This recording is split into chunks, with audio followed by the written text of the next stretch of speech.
You seem to be doing very little good at the present.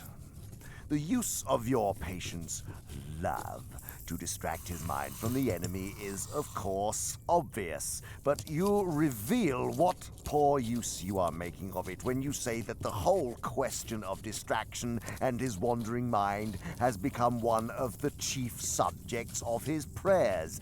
That means you have largely failed. When this or any other distraction crosses his mind, you ought to encourage him to thrust it away by sheer willpower and to try to continue the normal prayer as if nothing had happened. Once he accepts the distraction as his present problem and lays that before the enemy and goes so far as to make it the main theme of his prayers and his endeavors, then, so far from doing good, you have done harm. Anything, even a sin which has the total effect of moving him close up to the enemy, works against us in the long run. A promising line is the following. Now that he is in love, a new idea of earthly happiness has arisen in his mind, and hence a new urgency in his purely petitionary prayers about this war and other such matters. Now is the time for raising intellectual difficulties about petitionary prayers of that sort. False spirituality is always to be encouraged. Allow him to believe that only the spiritually immature need to petition the enemy for their needs, while the spiritually mature are satisfied to pray for the essentials like daily bread or whatnot. Never let him realize that even a prayer for daily bread is as petitionary as any other. As for answered prayer, don't forget to use the heads I win, tails you lose argument. If the thing he prays for doesn't happen, then that is one more proof that petitionary prayers don't work. If it does happen, he will of course be able to see some of the physical causes which led up to it and dismiss it with the idea that it would have happened anyway. Thus, a granted prayer becomes just as good a proof as a denied one that prayers are ineffective. You, being a spirit, will find it difficult to understand how he gets into this confusion, but you must remember that he takes time for an ultimate reality. He supposes that the enemy, like himself, sees some things as present, remembers other things as past, and anticipates others as future. Or even if he believes the enemy does not see things that way, in his heart of hearts he doesn't really believe that the enemy sees things as they really are.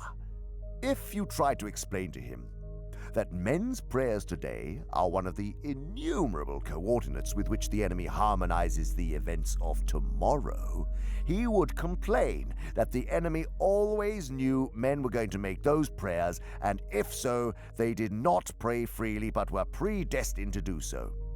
What he ought to say, of course, is obvious to us. That the problem of coordinating particular events to the particular prayers is only a problem for creatures trapped in time, and who must experience that time as a series of successive events. The enemy is unfettered by that constraint and sees his creation operate at every point of space and time. Why he leaves room for their free will in his creation is the problem of problems, the secret behind the enemy's nonsense about love. How it does so is no problem at all, for the enemy does not foresee the humans making their free contributions in a future, but sees them doing so in his unbounded now. And obviously, to watch a man doing something is not to make him do it. Some meddlesome human writers in ancient times have attempted to let this secret out, but we have neutralized them in this modern age by inculcating the historical point of view. The historical point of view, you should know, means that when a modern man is presented with any statement by an ancient author, he now asks, Who influenced the ancient writer, and how far the statement is consistent with what he said in other books, and what phase in the writer's development or in the general history of thought it illustrates, and how it affects later writers, and how often it has been misunderstood, and what the general course of criticism on it has been for the last 10 years.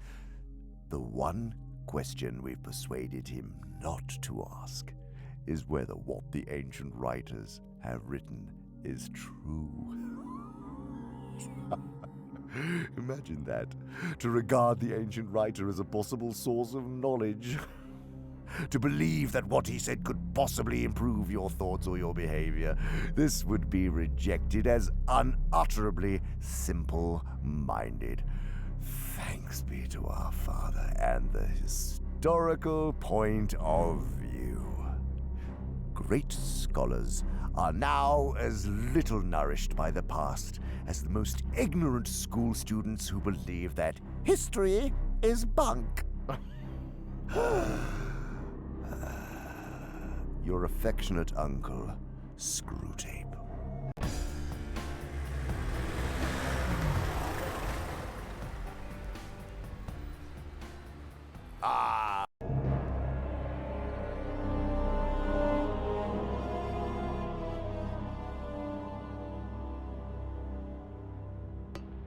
Wormwood is here to see you, sir, as you requested. Send him in.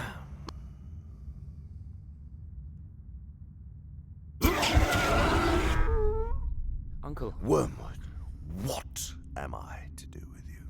what have I done now? When I told you not to fill your letters with rubbish about the war, I meant, of course, that I did not want to hear your rather infantile rhapsodies about the death of men and the destruction of cities. Oh. However, I want full reports about the manner in which the war concerns the spiritual state of your patient.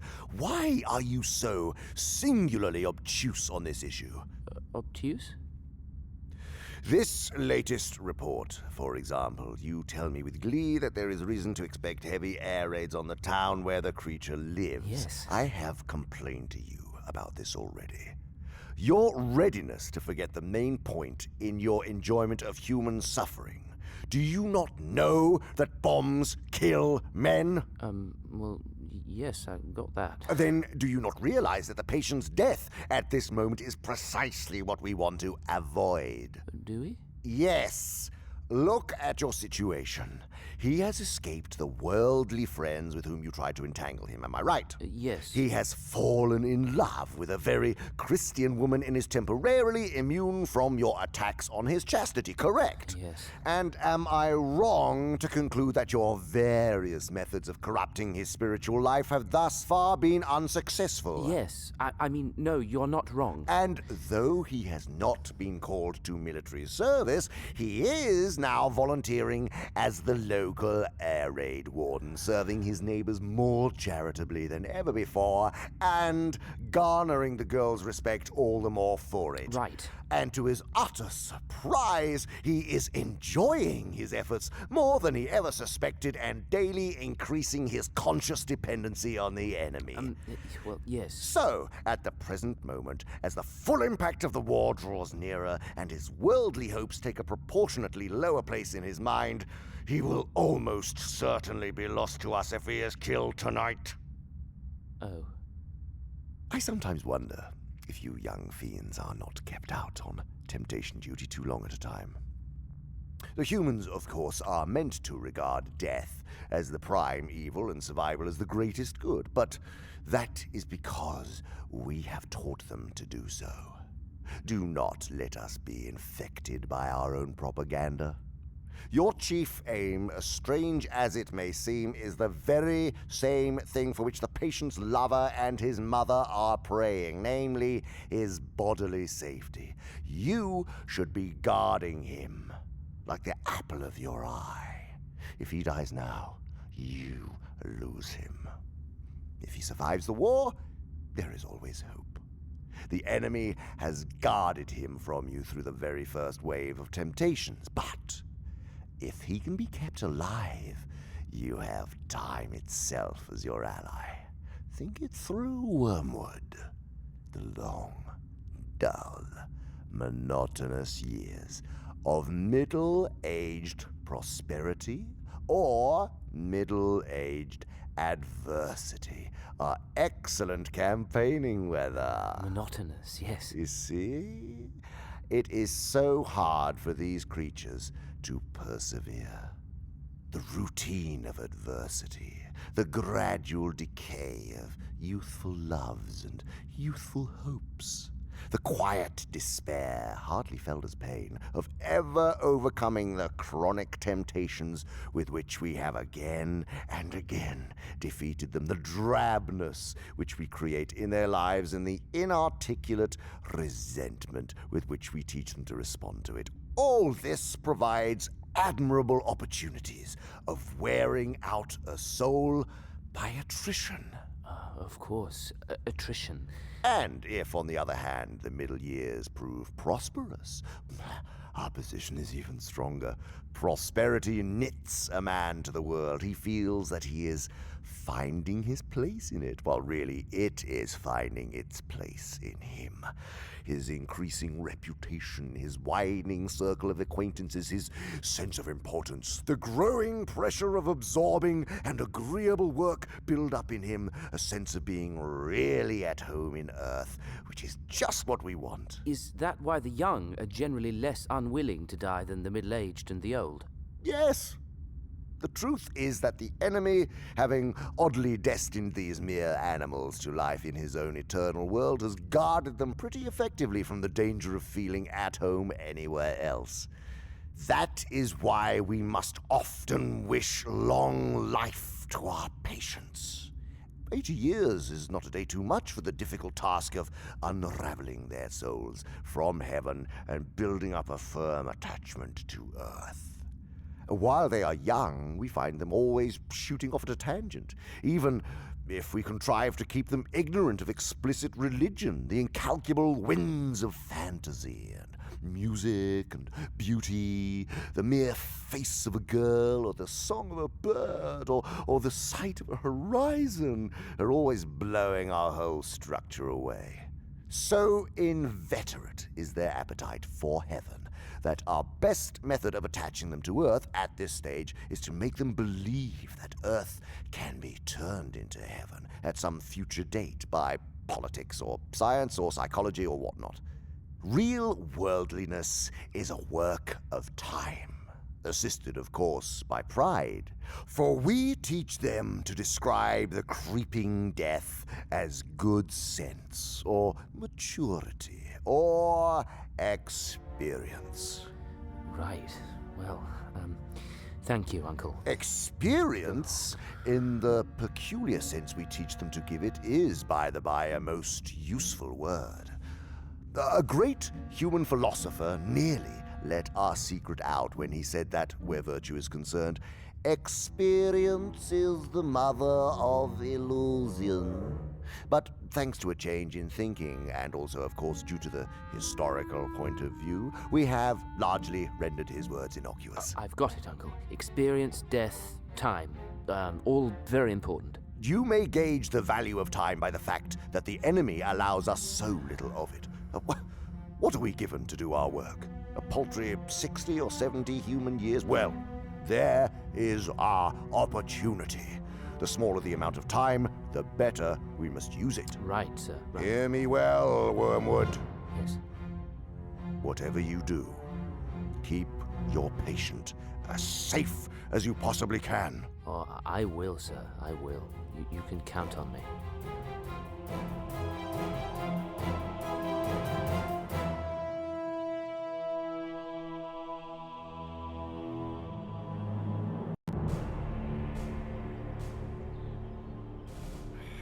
Wormwood, Uncle! this had better be important. You summoned me from the meeting of the Under-Secretaries Guild. What is it?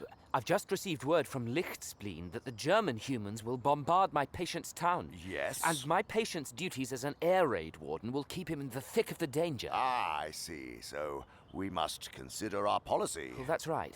Should we aim at cowardice, or at courage with its consequent pride, or at a hatred of the Germans themselves. Well, I'm afraid it is no good trying to make him brave. Our research department has not yet discovered how to produce any real virtue. Oh. This is a serious handicap, I know.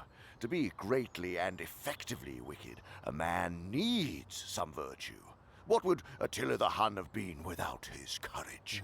But as we cannot supply these qualities ourselves, we can only use them as supplied by the enemy, and this means leaving him a kind of foothold in those men whom otherwise we have made most securely our own.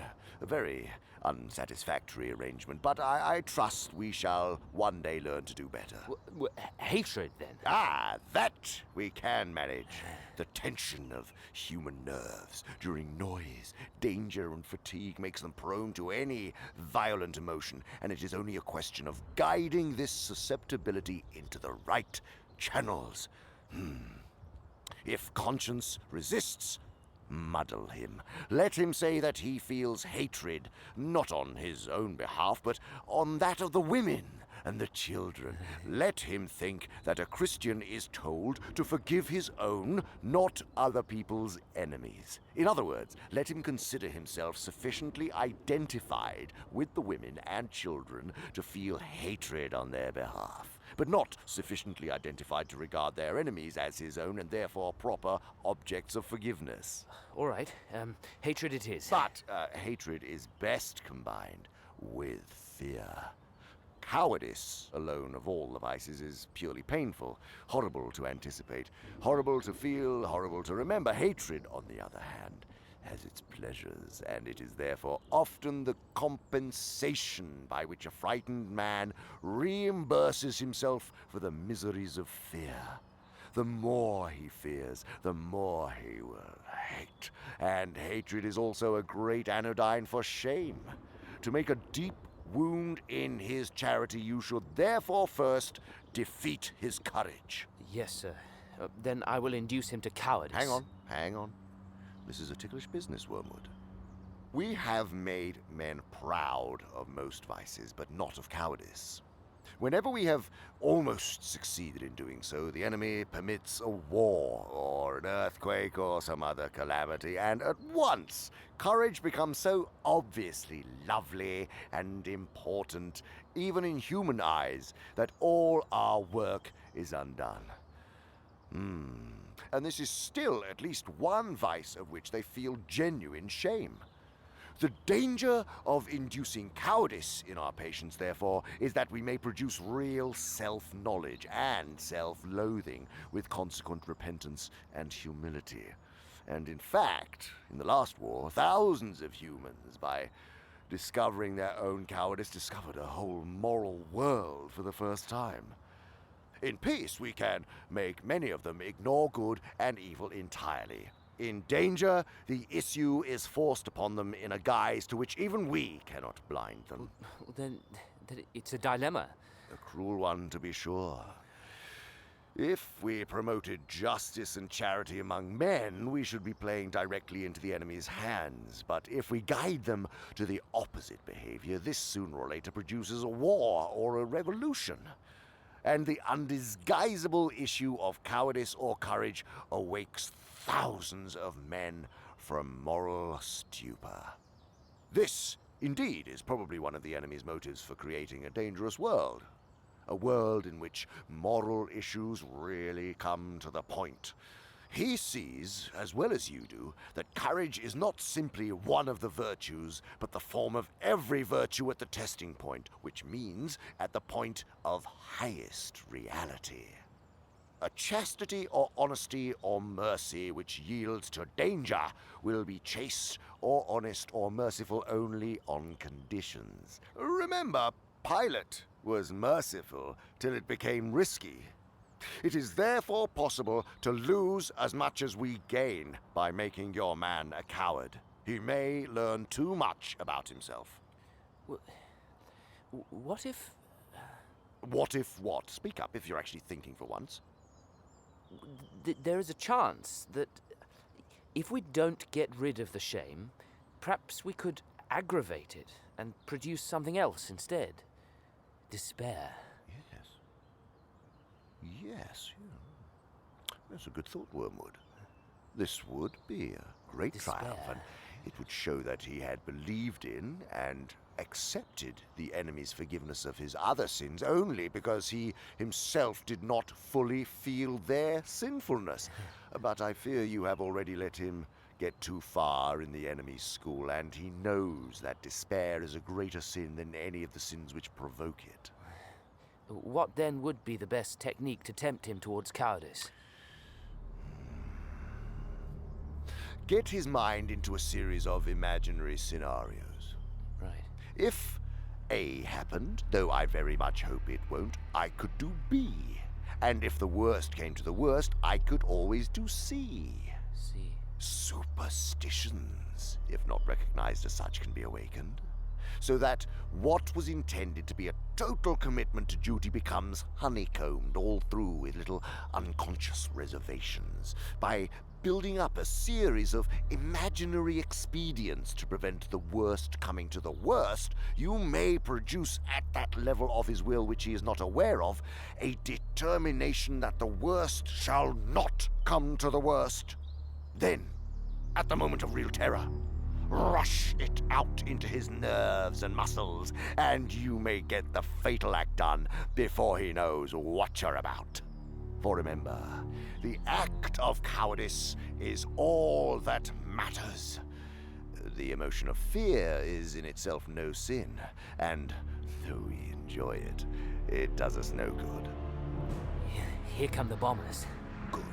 I'll return to my banquet if it's all the same to you.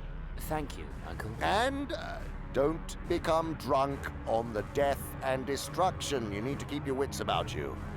Yes, sir.